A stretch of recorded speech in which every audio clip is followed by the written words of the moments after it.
It's ludicrous where public opinion on MGS5 has gone in the last few months. Contemptuous bile aimed at Konami, who have, by all accounts, turned into cartoon villains in the last 2 years. Fans are furious at how they've treated Kojima Productions and the sacrifices made to the game as a result of it. The fact of the matter is, Konami only got this way because MGS5 pushed so daringly against their conservative business structure. MGS5 isn't the game it was set out to be, but much of that ideal still remains. It's still, possibly, the best game Hideo Kojima has managed to bring to the market. The thing with the Phantom Pain is it's very much a Metal Gear game about gameplay and player choice. Even the series' previous highlights were basically just a succession of separate areas, strictly designed around objectives given to the player, and you'd attempt each one as best you could. Now, so much of the mission is your decision.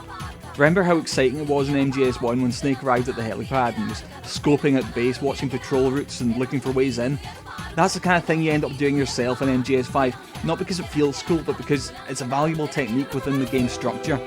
There's an incredible amount of little things you can do as part of an infiltration in MGS5.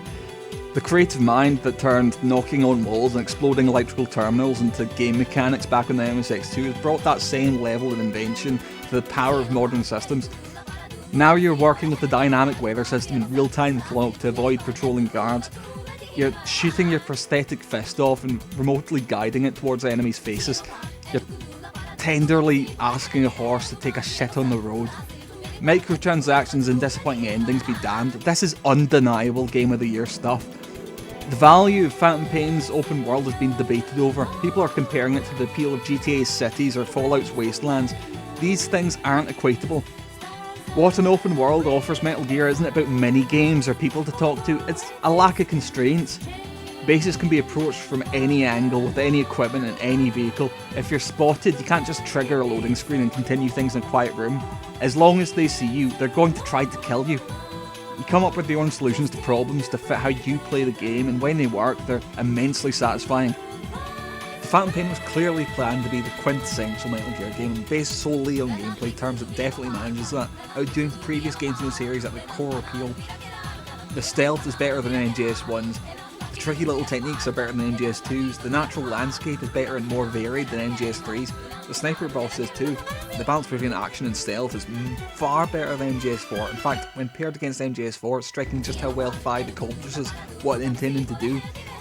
As infamously shortcut as the story is, the Phantom Pain does a far better job of wrapping up ponderous story threads than Guns of the Patriots did with its high-flying, Kitamura-derived anime nonsense. As much of a shame as the lack of the game's intended final arc was, the ideas brought up here feel far less compromised and pandering than what we've been given between MGS3 and now. MGS5 feels like the Metal Gear you like. It's the balance of gameplay styles that really sets 5 apart from previous games. In MGS4 there were sections that were clearly designed to be action scenes, but you were encouraged to sneak through them. If you did, you felt like you missed out. Now the stealth is just as clever and nuanced as the action, offering a wealth of options at every point. If you react quickly and cleverly enough, you can turn any situation around to your advantage. In previous games, getting spotted typically meant scrambling to survive. Now you might want to get spotted. The controls have been reworked to make everything feel much more reactionary. You don't have to make plans and follow them to the T, you can just get in this game and feel your way through.